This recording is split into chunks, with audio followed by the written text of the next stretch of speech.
Good morning. It's really great to be here.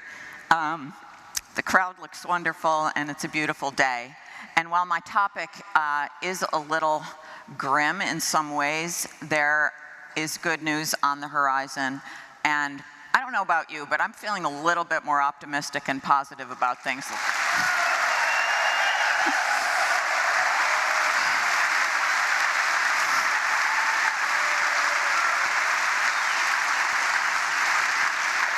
And I just want to say that although my subject, which I will stick to in my prepared remarks, is about local news, its decline, and what's happening on that front and what we can all do about it, there is a question and answer period, and if you are so inclined to venture into the world of national politics, I am prepared and interested to talk about that with you. And of course, Frank Sesno and I will be doing that at 5 o'clock in a different location, which I will find my way to, I feel confident. Okay, my talk has 3 sections, and each section has a question, and I will ask for a show of hands. That will be the only work you really have to do, and a story. So, section 1 from the 1970s. How many of you remember the Watergate scandal? And that's what I like about this crowd. That's good. Well, I was in high school during the Watergate scandal. So that was the question, now the story. I was in high school during the Watergate scandal, and my family in Lackawanna, New York, was pretty glued to the Watergate hearings. And we were all gathered around the television. We were pretty political, I guess, in our way, and very interested. And my eldest brother, David, was home during part of this from college, and we had a little chat about what I might like to do with my life. He's a very good older brother and remains a great older brother. And he asked me, you know, did I have any thoughts about my career? And I really didn't. And I told him what I was interested in and reading and kind of current events. And I really don't remember exactly what I said. But I do know that then came a moment similar to the moment in the movie The Graduate, in which, well, not that moment, but where my brother David said to me a single word, and it wasn't plastics, it was journalism. And I then, you know, it really started me off on a path, and I became the editor-in-chief of the Narden Kaleidoscope in Buffalo. And you know, I've been kind of doing journalism ever since, and it's a long time. But now this first section is what I'll call the problem. So when I joined the Buffalo News as a summer intern, there were 200 people in the newsroom. Reporters, editors, photographers, designers, librarians, you know, journalists essentially. And that had been the case for quite some time. The Buffalo News led the conversation in many ways in the community on topics from business development, culture, sports, and education, and beyond. There were, for example, reporters who covered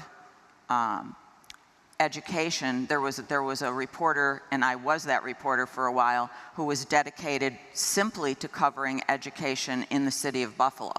And then there were reporters who covered suburban education, and similarly in every sort of beat that you can think of. We also published 8 editions every day, and we circulated in print, and we circulated throughout the 8 counties of Western New York. So, you know, it was a powerhouse, and we had competition in the Courier Express, the morning paper. So when I was there for only 2 years, I joined the paper as a summer intern in 1980. When I was there for only 2 years, the Courier Express went out of business. And that seemed like a big tragedy at the time, and it was, because competition is really important.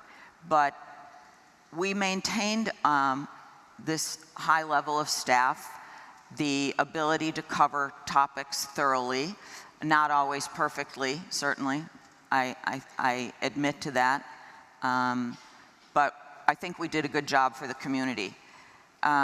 We also were highly profitable. We had, as many newspapers, many daily newspapers did at that time, a more than 30% profit margin. And Warren Buffett, who had bought the paper before I got there in the late 1970s, was the owner. His Berkshire Hathaway company was the owner.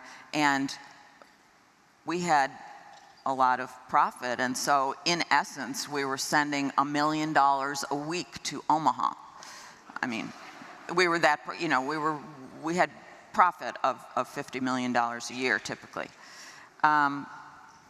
Buffett, who at first owned only the Buffalo News and I think the Omaha World Herald, and then owned many other papers and now does not, said that the newspaper business was pretty great, especially when you were in a monopoly market. And he compared it because advertisers didn't have a lot of choice about getting their message out. So he compared owning a paper in a monopoly market to owning an unregulated toll bridge. You could charge what you wanted, in other words, because the guys, you know, you had to get there, and so you would pay whatever it was. That changed a lot. And one of the moments in which it changed was in the late 90s, early 2000s, when Craigslist came along. And you might have noted that I now have a job that has the word Craig Newmark in it, and Craig Newmark is a wonderful philanthropist. At the time, he was the founder of Craigslist. And when Craigslist came along and you could sell your boat or your bike or advertise your job or get a job for free, it was one of the many factors that started to destroy the business model of newspapers, which was based on print advertising, and classified advertising was a big part of that. You know, so that was sort of the early 2000s that we were starting to feel that, but the paper was still quite healthy. And then came 2008 and the Great Recession. And at that point, print advertising, which was the lifeblood of newspapers, including the Buffalo News, really cratered, and it has not recovered. And it's only really gotten much, much worse. And that was not the only factor. Social habits were changing. You know, when I was a kid, we got the Courier Express in the morning and the Buffalo Evening News in the afternoon, and so did everybody else around us. But that wasn't happening anymore. People were getting their news in different ways, or they were busy, and there were, you know, the family structure was changing. There were social changes underway. But the biggest thing was that the internet happened. And that was not only things like Craigslist, but it was the fact that now people could get their news in a variety of ways.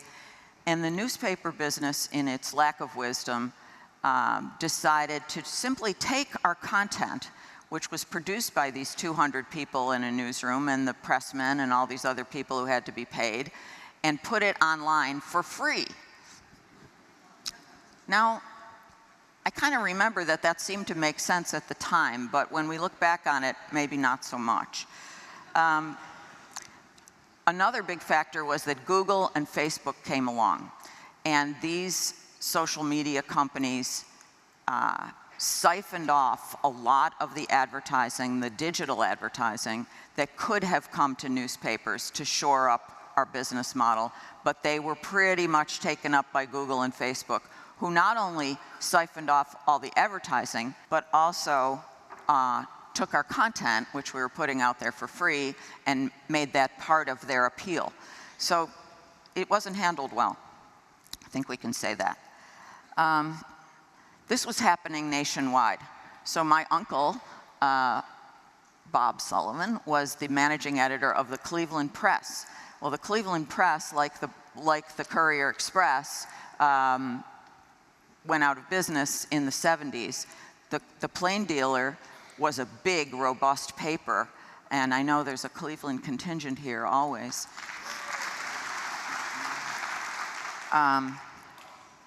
The Plain Dealer, was one of the papers that made me feel like our newsroom was very small at 200. I think their newsroom was something like 350 people.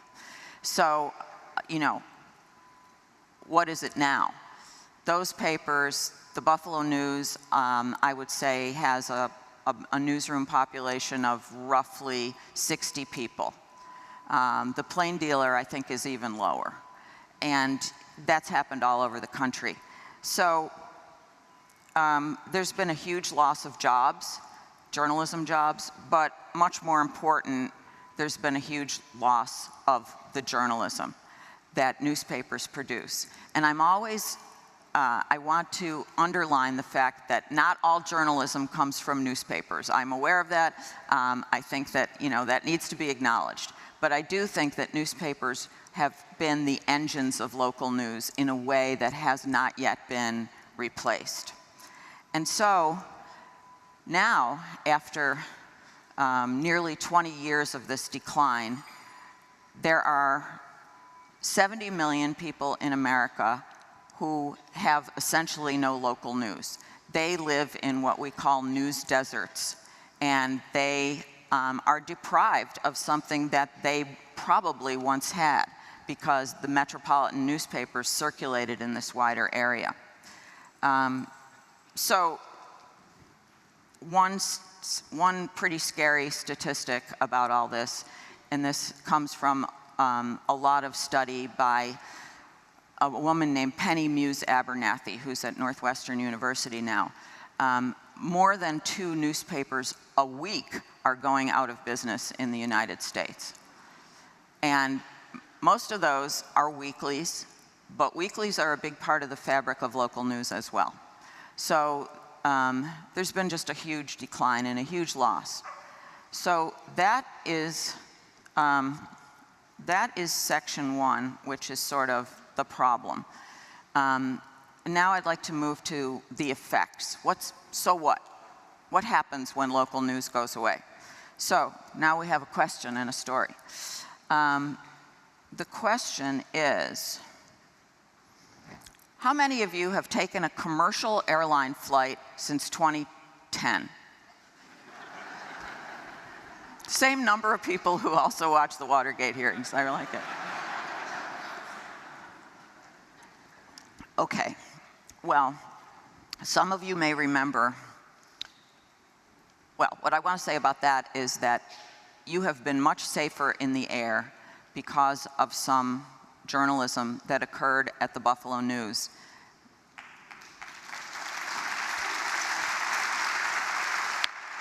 So you may recall, and some of you will recall, a tragic crash that happened in 2009.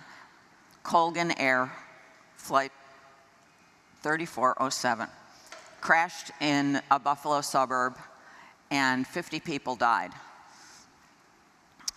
A human rights activist, a cantor, the widow of a 9/11 victim, and many other people. And it was a horrible event. And of course, it attracted the national media. But the national media, as it does, moved on after a couple of days to the next tragedy, the next thing that was happening. But the people who did not move on were a couple of guys in the Buffalo News newsroom, Jerry Zaremski of our Washington bureau, and Tom Precious of our Albany bureau. And these guys spent months investigating what had happened. And, what they found out over a number of months, and a lot of looking at documents and a lot of digging and all the things that investigative reporters do, is that this crash happened at least in part because of pilot error. And the pilot error was caused in part by the lack of regulation about how much sleep, for example, a pilot had to get, how much training a pilot had to get. So in concert with the families of the victims of 3407, the Buffalo News' journalism and the activism of these family members caused significant reform of airline safety. And so, I have to read this because I can never really remember these numbers, but I think they're worth noting.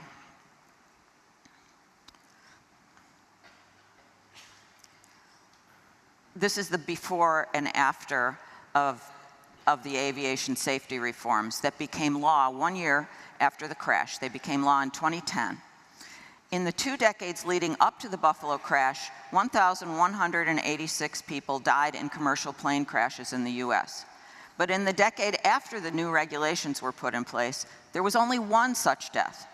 And that was caused not by pilot error, but by a jet window that crashed, that shattered. It was not a crash. So I think it's safe to say that Jerry Zaremski's and Tom Precious's journalism saved lives.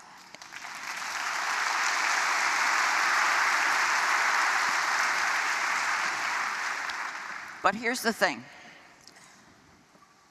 It's hard to do that work now.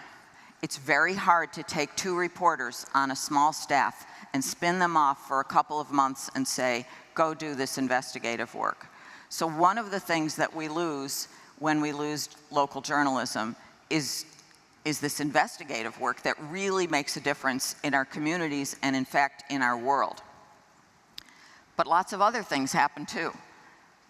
And, you know, I wrote this book called Ghosting the News, Local Journalism and the Crisis of American Democracy. And one of the, you know, so I looked at a lot of the research that had been done in places that have lost local news sources or have become news deserts. And here are some of the things that happen. People become more polarized. They vote much less across party lines.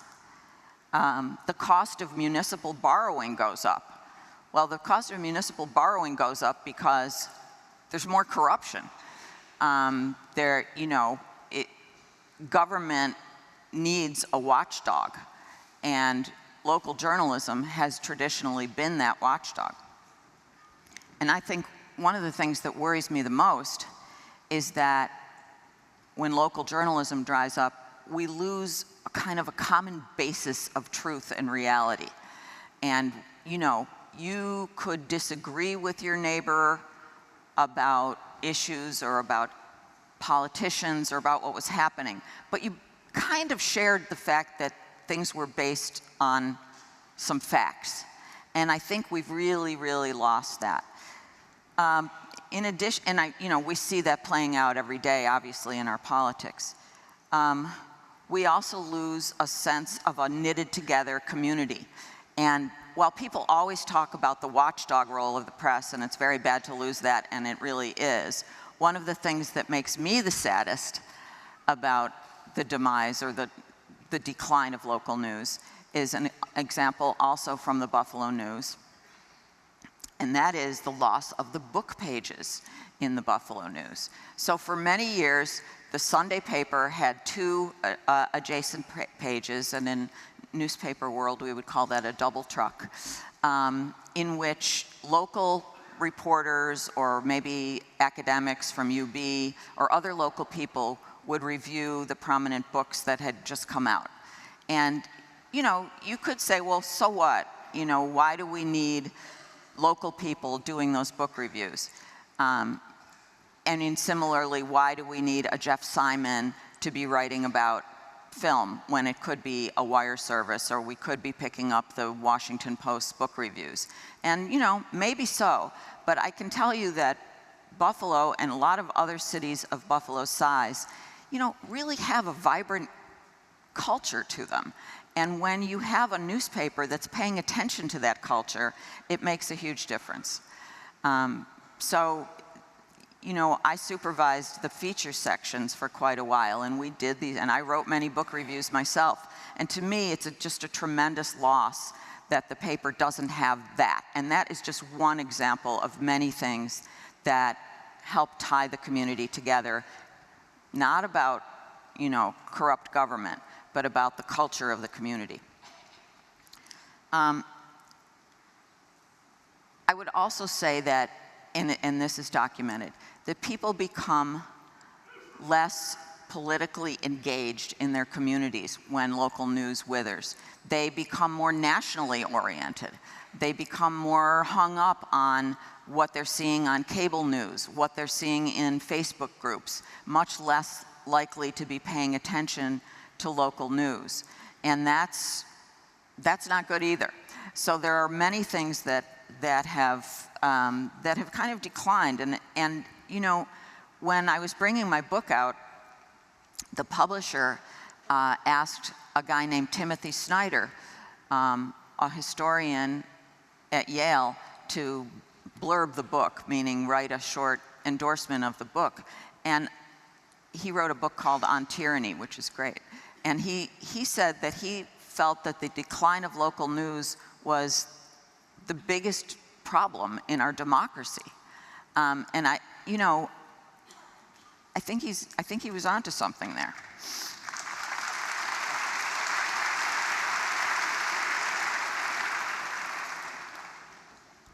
We have other problems too.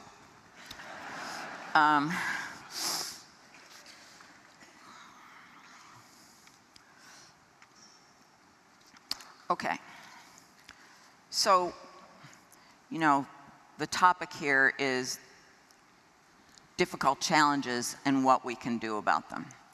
And there's actually a lot of good news in this realm, and there's definitely a role for all of us to play in making that good news flourish and help to save the situation. So the third part of my talk is about bright spots, solutions, and sort of a call to action. So my question to you is, how many of you pay for your news in any way? So that could be yeah. I mean, if everyone were like you, we wouldn't have these problems.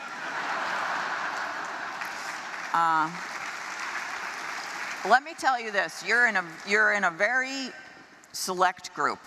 The Pew Research Institute has reported, I think as recently as 2024, this year, that only 15% of Americans pay for news in any way, which could be a local newspaper subscription, it could be a contribution to a digital site, it could be a subscription, to public television or radio. I mean, it could take all kinds of forms, but 15%. And so, unfortunately, the news industry has been a part of this. We have taught people not to pay for news, and they've learned the lesson quite well. So the story, though, is a little hopeful. At the same time, and maybe even at the same time that the newspaper industry was really having its first huge crisis, partly because of the horrible decline of print advertising, which was, 2/3 to 3/4 of our revenue. Something else was happening out there in news world, and that was that a couple of philanthropists, Herbert and Marion Sandler, had decided to contribute $10 million a year to form a new kind of news organization. And that news organization ended up being ProPublica, which is the same, you're probably familiar with it, and if you aren't, you actually are, because ProPublica, for example, they've done incredible work and won many Pulitzer Prizes, but their most recent major investigation has been of Clarence Thomas's, I'm going to call it corruption.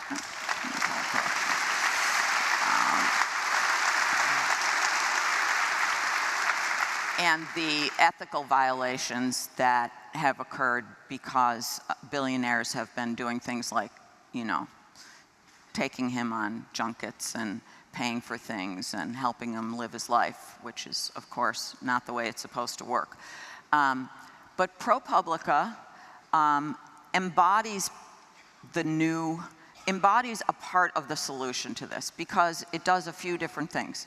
It is essentially digital, and we live in an essentially digital world. It is collaborative. You know, journalists like to compete with each other. It's in our DNA. But ProPublica has been collaborative. It has, for example, gotten together with news organizations, including newspapers, throughout the country, and either collaborated with their reporters or offered their reporting to these different news outlets. It also has set up satellite operations in different places throughout the country. I mean, that is all really great. And at the same time, another really positive thing has happened, which is that new news organizations, mostly nonprofit, mostly digital only, have cropped up in hundreds of places. And so, you know, there is an example in Buffalo, Investigative Post, which was founded by Jim Heaney, who was an investigative reporter at the Buffalo News, took a buyout. Everybody was taking a buyout. He took a buyout, and he went and formed his own news organization. So if you can imagine that kind of thing, a watchdog news organization has cropped up in many places throughout the country. The trouble is, it's really hard to make it scale. You know, you can have a couple hundred of them, but you can't have one everywhere. And unfortunately, you tend not to have them in the places that are least well served by local news. They tend to come up in places that are already metropolitan, probably have a newspaper, probably have television stations. They're not generally in rural areas. They're not generally in news deserts. So, you know, it is a really important bright spot. It's growing. It's important to support them, and it's not really the answer. And the truth is, there is no single answer. And that's hard to say, because we wish that there could be somebody who'd come along and say, well, you know, all the help you used to get from print advertising, here it is. It's in this other form. But it just doesn't work that way, and it's really not going to work that way. But I do see a lot of good reporting being done. A lot of it is being done by places that are digital only, and that are then offering their work to the newspapers in their news-starved states. And one example of that is a great outfit called Mississippi Today, which is a digital site. And they've done extremely important watchdog work. And, you know, I was talking to their editor, a guy named Adam Ganeschow, and said, but how do you get Mississippians to read your stuff online? They may not even know you exist. And he said, we get the newspapers around the state to publish our work, and we offer it to them for free, and we see our work on the front pages of those newspapers all the time. And that's how they get out in front of people. So that, I think, is very useful. There is also some help coming from, believe it or not, the government. And this is not anything that journalists traditionally would welcome. We always wanted to have a very, very strong, a firm sort of line between the people who you cover and your sources of revenue. So it's always been sort of a third rail to think about having government help in any sort of form. But the truth is, we're in trouble. The news industry is in trouble. And so we're changing our minds about that somewhat, but not in a way that I think is destructive. And I think if you build the guardrails into it appropriately, it can be okay. So I want to draw your attention to a couple of organizations out there, and a guy named Steve Waldman. So Steve Waldman, a few years back, formed an organization called Report for America. Report for America is sort of a Peace Corps for journalism. Young people, young journalists join up, and through philanthropy, they are placed in newsrooms around the country. But so that's great. Report for America is a terrific organization. But Waldman went quite a bit further, and he formed an organization called rebuildlocalnews.org. And if you take anything away from this in terms of something you might want to do some research on or look up on the web, rebuildlocalnews.org is a great organization with a lot of information and a lot of the answers to how we can proceed. So there's legislation there's proposed legislation nationally. It is called the Local Journalism Sustainability Act, and versions of it are happening in a bunch of different states, including New York State. And my fellow Lackawannan, Kathy Hochul, deserves credit because New York is going to have has passed a version of the Local Journalism Sustainability Act. So what does that mean? Like, what is it, right? It is not a direct subsidy, which would not be a good idea, but it's this. And here I have to read again. Waldman says he believes that a proposed bill called the Local Journalism Sustainability Act deserves enthusiastic and widespread support. Its original form, since somewhat watered down, as it's been considered in Congress, included 3 major provisions: a payroll tax credit for news organizations who employ local journalists, a tax credit for advertisers who spend money with local news organizations, and a tax credit for those who subscribe or contribute to local news organizations. Waldman especially likes this approach because it would offer substantial help. The first provision alone would direct $1.7 billion over 5 years to local news, while mostly avoiding the potential conflict of interest posed with direct government help to news organizations.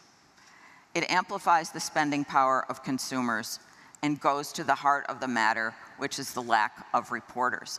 So it's a gesture in the right direction. It has not passed nationally. It does have bipartisan support. And it's something that, if you were so inclined, it would be great to put your weight behind by letting your elected officials know that you think it's a good idea. If you think it's a good idea, and you can look it up. I think it's a good idea. So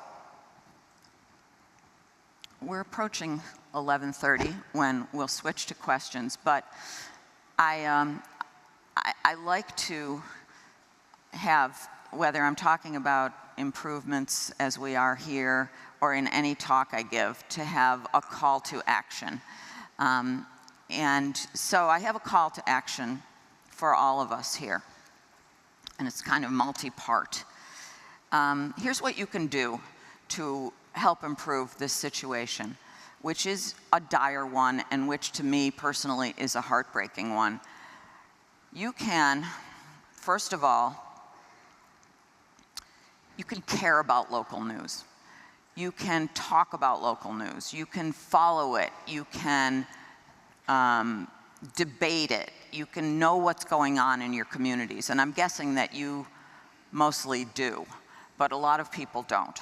So that's sort of the first part, to care about it and to engage in your communities. You can continue to pay for local news. You can subscribe. You can contribute. You can read more than one source of local news. You can kind of compare and contrast.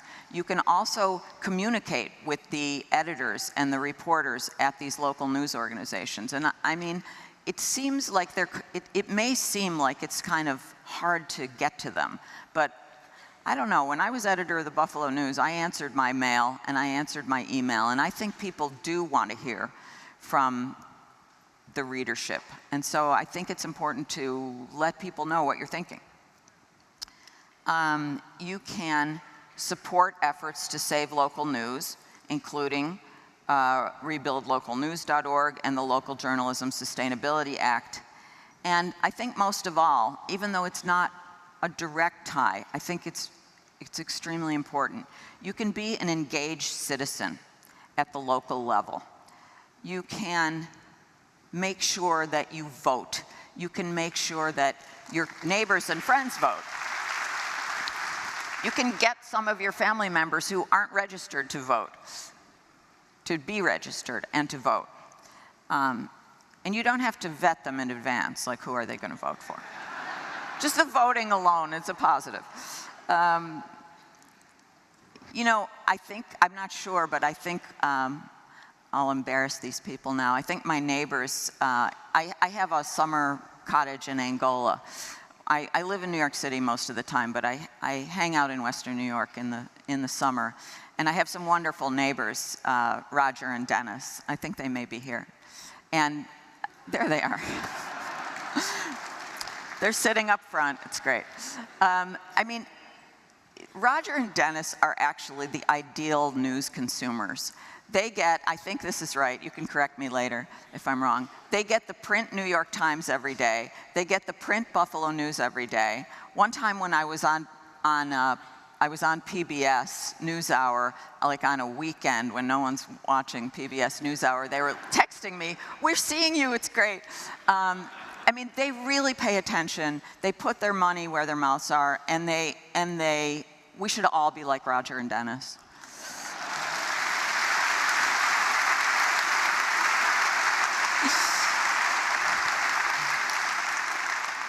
Okay. So just a couple final words here before we go to questions. When I wrote my first column for the Washington Post in 2016, before a lot of things happened, it was the summer. My first assignment at the Washington Post was to go to the Republican National Convention. It's been quite a wild ride. But anyway, I wrote this column about sort of the future of journalism, and a columnist for Politico, a really good guy and a really smart columnist named Jack Schaefer, tweeted about my first column, and he said, "Margaret Sullivan's column is marred by optimism."